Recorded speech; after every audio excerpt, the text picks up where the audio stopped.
You find inspiration in weird places. This script has been many other things in the past few weeks. In truth, I just wanted to get something off my chest, and I did, but it made me look at a moment from a game that has so closely mirrored my life that I seem to remember why I love games, or stories, or something, I don't know. What's important is that I found a little bit of light in a dark moment. I'm Purple, and if you have a minute, I want to tell you a story.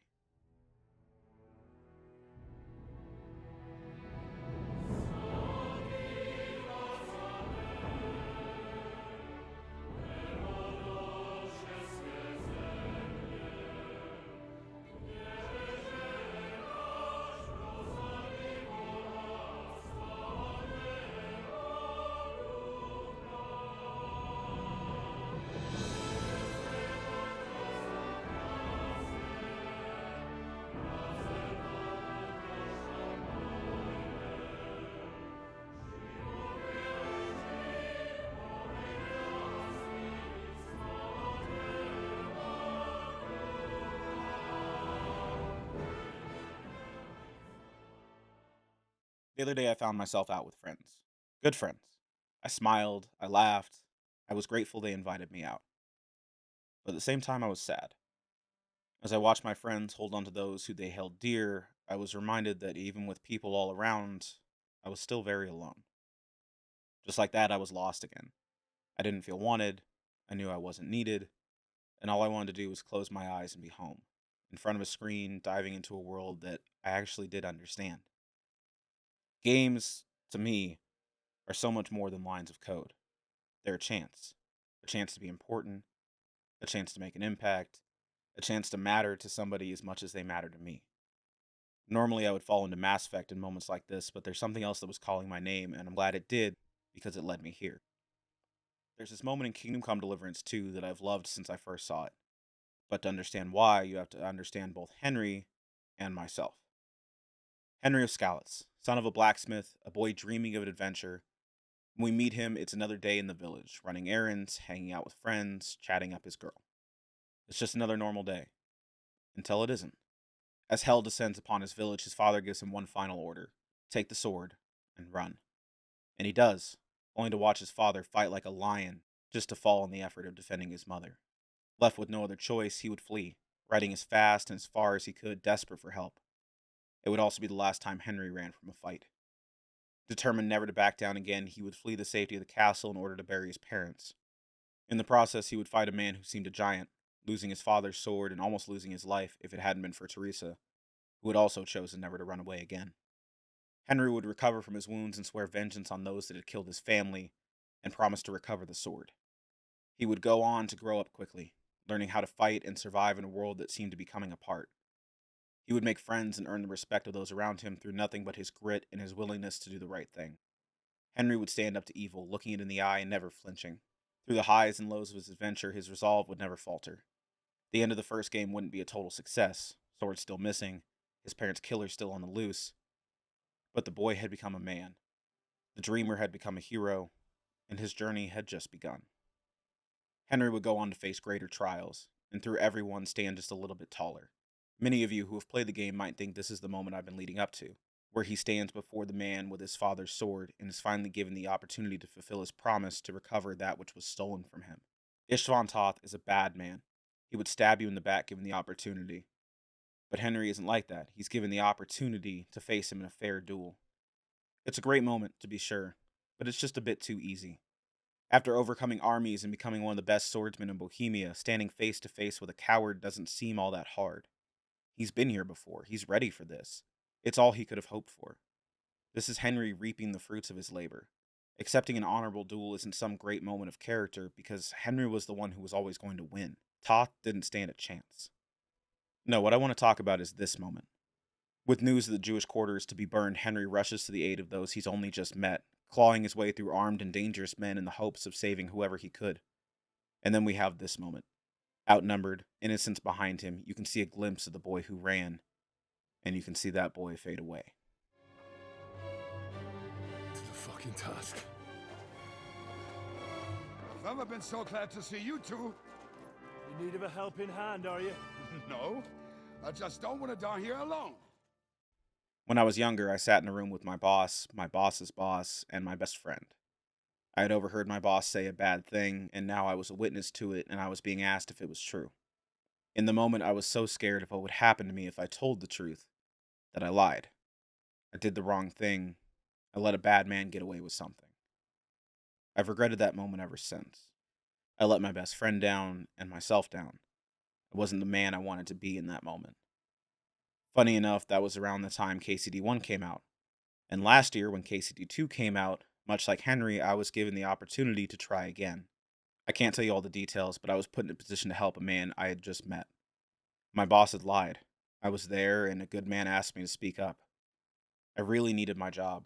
I was in my probation period. It wouldn't have been hard to get rid of me, but I didn't want to let myself down again. So I wrote an email that could have cost me my job, my house, everything, to be honest. I was a kid again. I was scared, but I was more afraid of falling short of my own values again, and so I did the right thing. This moment resonated so strongly with me because I felt like I had lived through it already. Here stood Henry, not in front of a coward who would never won a fair fight, but in front of armed men forged in combat, evil men, but dangerous all the same. He stood outnumbered with only a couple of friends beside him. It would be cool to say that he didn't hesitate, but I think it's far better that he did. Just for a moment, but long enough to know what he was signing up for. Here was a boy who had been made man by war. He had fought and bled across many battlefields now. This wasn't a boy naive to the horrors that awaited him. This was a warrior who knew what hell he was stepping into and chose to do it anyway. Courage is not the absence of fear, but rather the assessment that something else is more important than fear. Henry's journey resonates with me because he's not perfect, but he seems to make decisions the same way I do. Whatever lets him sleep at night. Alone in my bed at night, I promise if I've ever done wrong by you, I probably remember it. I remember when my jokes were too mean, when I wasn't there for people I should have been, when I ignored your calls, when I just wasn't the man I wanted to be in that moment. I'm trying to get a little better every day. Sometimes it feels like one step forward, 9 steps back. Sometimes I feel like I couldn't be doing any better. And sometimes I'm 14 again, standing in my kitchen being told that no one's ever going to love me. Sometimes life is just a little too much and I need to matter again. Sometimes I need to feel important again. Sometimes I just need to save the world again. Mass Effect. It's a story I've wrapped around myself like armor to protect me from the world for almost 2 decades now. I can remember spending time in the Normandy through just about every single painful moment in my life, and this moment differs only in what part of the story I find comfort in this time. Normally, it would be Citadel I'd fall back on. The humor and the fun of battling through BioWare's love letter to the fans usually makes me feel so much better, especially as we throw one last party where I can spend time with all my loved ones one more time before the end. But not today. Today I'm reminded of something else. Today my mind is on Thessia and what it meant for Shepard. Part of what makes Mass Effect so special is its characters and the arcs they're given, often ending so far from where they started that it's hard to believe. We had the assassin in Thane, introduced to us in the midst of an assassination who would die stopping another one. We had the doctor in Mordin, a man of science who did everything by the numbers. His life's greatest accomplishment was keeping the genophage alive because the math said it was the logical thing to do, but he would die ending it. Not because an algorithm told him it would work out, but because his heart told him that it was right. Lastly, we had Legion, a machine who died with more love in his heart than the people who created him. Being the first of his kind, truly graced with life only to give it up so his people could experience it for themselves. The only person in the game who seems to be the same from beginning to end is Shepard, the soldier who never stopped fighting. Life is a roller coaster. It will take all of us up and down, like it or not, and it'll be over far sooner than we think. A reminder to throw your hands up and laugh once in a while. I'm not really sure where I am on the ride right now. Feels like each day has its ups and downs. All I know is I'm terrified every day, but once in a while I try to enjoy the ride, even if it doesn't work out. So why is Thessia on my mind? Well, because it's probably the most painful moment in the series. When we lost Mordin, he died with a smile, a life fully lived and a heart full of joy in his final moments, his last act one that would give a future to those strangled by their past. When we lost Thane, it was much of the same, a moment to atone for past sins embraced happily. And finally Legion, who gave himself to the void so that millions of others could finally learn to love the stars. So many painful moments in Mass Effect are accompanied by something beautiful, reminding us that tragedy can serve a purpose, that there's meaning in sacrifice. Then there's Thessia. What was supposed to be our moment of triumph would become Shepard's biggest failure. We were right there. Hope was within our grasp. We had cured the genophage, stopped Udina's coup on the Citadel, and brought peace to two people who had only ever known war in the Geth and the Quarians. Then we find out the last missing piece to the Crucible, the weapon to destroy the Reapers once and for all, is on Thessia, and all we have to do is go and get it. It's brutal from the start, with the horrors of war present as we lose countless lives in pursuit of the catalyst. But it's all going to be worth it. We're going to get it. We're going to win. Then there's Kai Lang. He's tough, sure, but this is Shepard. He's going to see us through.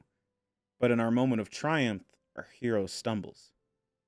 The vast majority of my roller coaster ride has been spent downhill. Even in my best moments, I've still looked forward to the ride ending. It's just who I am.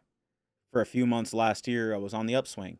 I was really and truly happy for the first time in years. It was the first time in my life that I really thought it was all going to work out, that it really does get better. Then in one moment, that happiness was gone, and I was just me again. It took me a while, but I went back to what I knew. I packed happiness up and put it on the shelf in the shed where it goes and stitched on a smile. Thessia resonates with me because frankly, that's what it felt like inside of me. I was watching in horror as my chance at hope left and my world crumbled around me. There was nothing I could do. Thessia works because, like us in our darkest moments, there's no silver lining, there's nothing bittersweet, it just hurts. People will tell you everything happens for a reason and life goes on, it's all going to be okay, but man, it's hard to see the light in the dark when you're scared to open your eyes. Why it appeals to me now, though, is that it's a reminder that no matter how bad it gets, you just have to carry on. There's nothing else for it. You're a man, nobody cares. You just have to keep going. Shepard would keep going. He never quit, he never gave up, and it wouldn't always go well after this.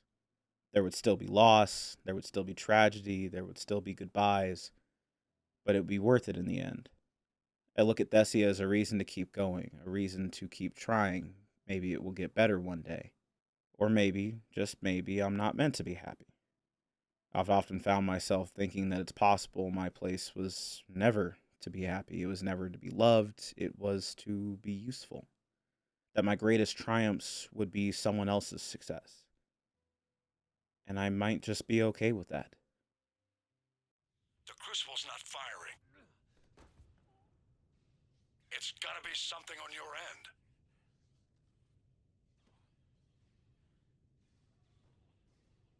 Commander Shepard. I don't see.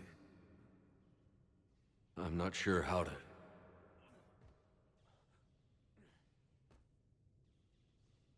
Commander.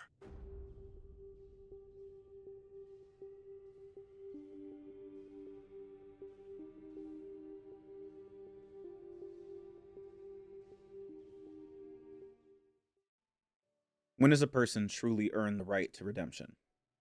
Can a person ever redeem themselves, or does it have to be someone else? Can a person ever be truly irredeemable? Or is there always a way back to the light? There was once a game about a man who was a legend to some and a terror to others. He was willing to commit a few evils to stand up to greater ones. At the end of the story, when you could see death on the horizon, you could say all kinds of things about this man. You could call him the strongest, you could call him the bravest, you may even be able to call him the one real man left in a world that had lost its way. In his last days, he would prove himself to be the man that we all hoped he could be, willing to lay down his life so that another may live, if only for a moment longer. But if you could get him to strip away the bravado, for just a moment, he would tell you the truth. He was just scared. V, I'm just scared for you. I'll see you around, Johnny.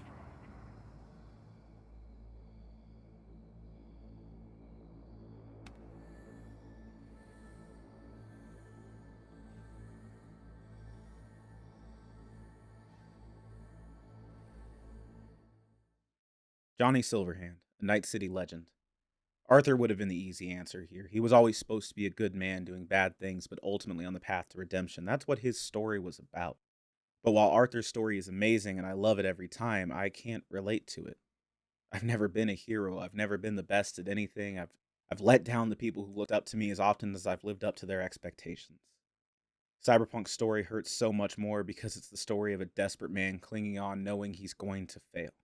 Something many of us can relate to. It's a story about dying that tries to convince you it's about staying alive. It starts like any other story. You play as V as he sets out to become a Night City legend. Him and his best friend get the opportunity of a lifetime and they go after it, but it all goes wrong. Jackie dies in the escape. V is betrayed by the man who hired him, and the biochip he was hired to steal in the first place will become what saves his life and what ends it. Stored on the chip is Johnny Silverhand himself. When the bullet rips through V's head, it's Johnny that fills the gaps. But it isn't going to stop there. Eventually, the only thing left will be Johnny, and V will be gone. You spend the game fighting back against the inevitable. Night City doesn't have any heroes, only legends. A good heart in Night City buys you a bus ticket out of town. It's up to you if you'll get on a bus to a better life, or die with the ticket in your hand. Silverhand isn't a good person. As our minds overlap and we see who he was before he died, it's clear he wasn't a hero. And while Johnny would go down in a blaze of glory, bright enough to earn him a place in history, he certainly wasn't anyone's white knight, even if he wanted to be. He was a selfish, abusive piece of shit who used anyone and everyone around him to further his own goals. The definition of the ends justify the means. When I first met the Rocker Boy, I wanted nothing to do with him. I thought that both myself and the world as a whole were better off without him. But by the end of V's journey, in his last moments, I saw only a friend. Johnny's redemption is one that requires love to believe in. I heard this quote a very long time ago, and I've tried to live by it ever since. It says, "Love me when I least deserve it, because that's when I need it the most." I feel like Johnny embodies this. On a first playthrough, it's so easy to battle with him every step of the way, to fight with the voice inside of your head. I did. But in the end, I realized there was a good man in there. One that I waited far too long to give a chance. If you just hear him out from the start, you can learn early that he doesn't want to hate you. He doesn't want to fight you.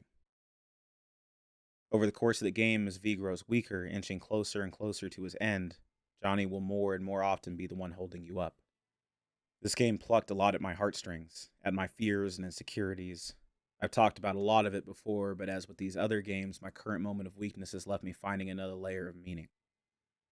Theo Vaughn feels like a strange place to draw wisdom from, but he managed to put words to things I felt my whole life. He said that's the thing about being alone.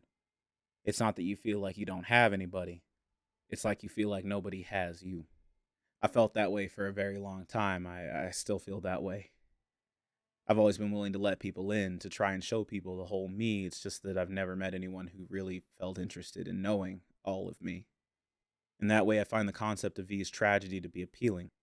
To share your mind with someone, to have one person with which I had no secrets, and to still be accepted by them. God, I can't imagine anything better. We're going to do a lot of quotes today. Sorry about that.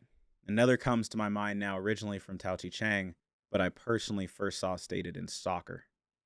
Let them believe in themselves. Let them be helpless like children. Because weakness is a great thing, and strength is nothing. When a man is just born, he is weak and flexible. When he dies, he is hard and insensitive.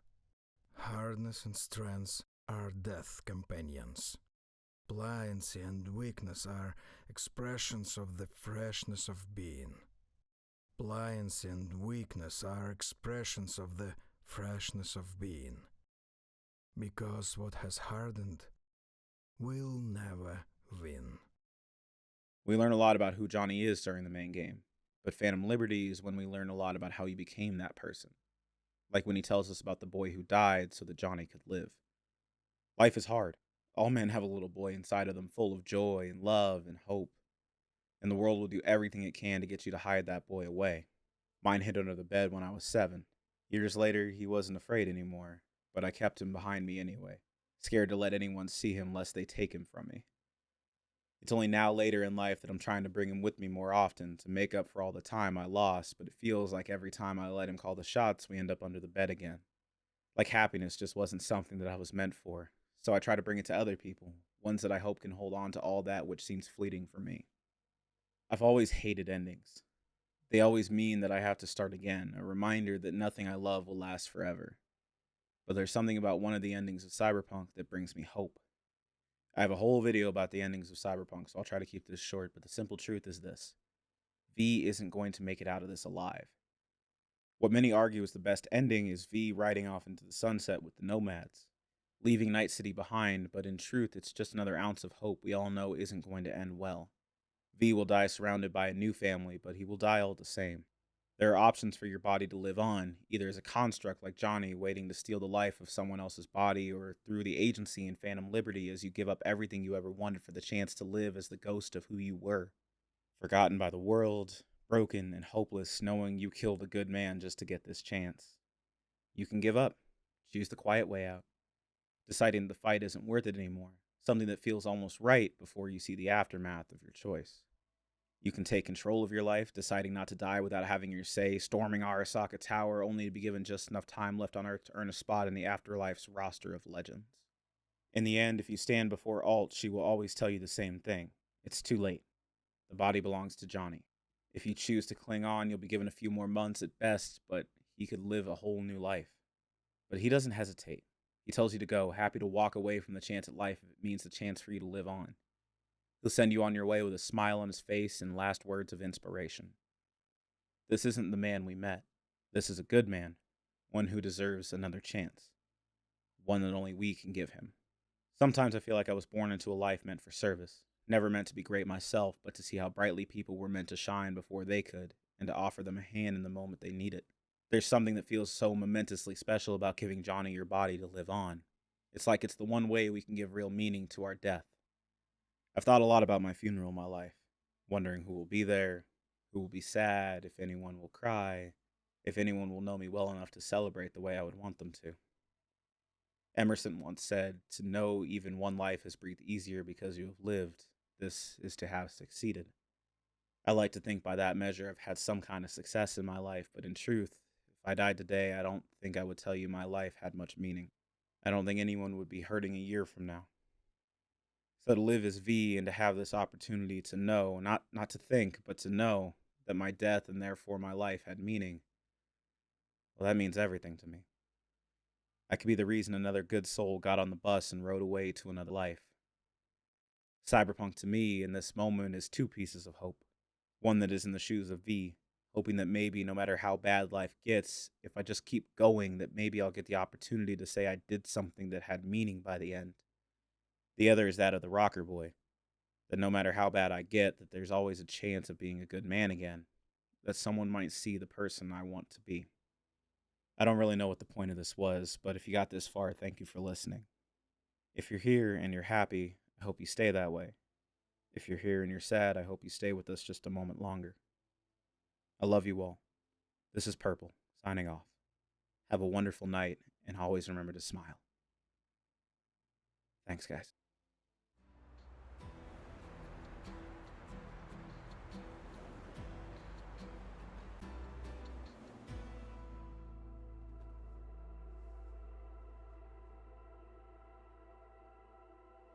People die. It's the way of things. Am I worth their sacrifice? Or you? Besides, it's the only way we'll both be aware. Of what? Death?